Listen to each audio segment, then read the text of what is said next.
há um auge produtivo das charqueadas como modo de produção na cidade. O João Simões Lopes Neto, por exemplo, menciona que haviam pelo menos 40 charqueadas, ele as descreve. Então, do ponto de vista quase do volume e da expansão desse modo de produção, ele é bastante considerável aqui na região. É bom lembrar mais uma vez essa relação com o Cone Sul, com o Uruguai, com a Argentina, onde também havia charqueadas. Há toda uma relação estreita entre esses três países. Por exemplo, o primeiro dono da São João, Gonçalves Chaves, morre no Uruguai.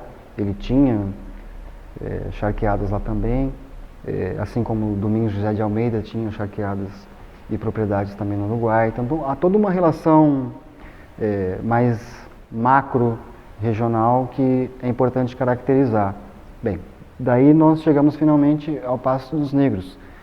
Claro, com a dose de exagero ou de hipérbole, a gente pode dizer que esse enclave aqui na região é como se fosse um cais do Valongo, não é?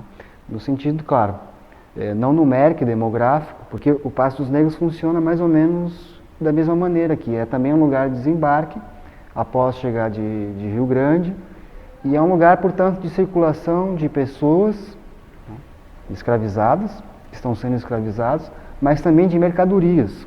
A expectativa do trabalho de campo é encontrar estruturas similares nas suas devidas proporções, ao que existe no Cais do Valongo e no Caserío de Los Negros. Então é possível sim que houvesse um lugar de quarentena, em suma, evidências dessas instituições da escravidão. Que pese o Rio Grande do Sul também seja uma referência no que diz respeito a esse momento histórico de um local onde tudo era mais sagaz, como disse, né? Os castigos eles eram piores, os capatazes aqui, eles se utilizavam de uma violência que estava para além da violência, por exemplo, conhecida do norte e nordeste do país, era uma ameaça vir para o sul do Brasil. A própria questão da intempérie e as estações, por exemplo, muito melhores definidas, como o próprio inverno rigoroso do sul, tudo isso criava um panorama que tornava cada vez mais denso o trabalho e aqui, nas charqueadas, especialmente com a carne de sal, né?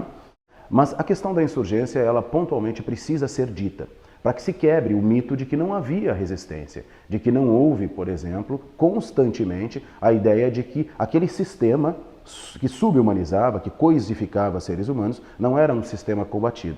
Sim, era um sistema muito combatido.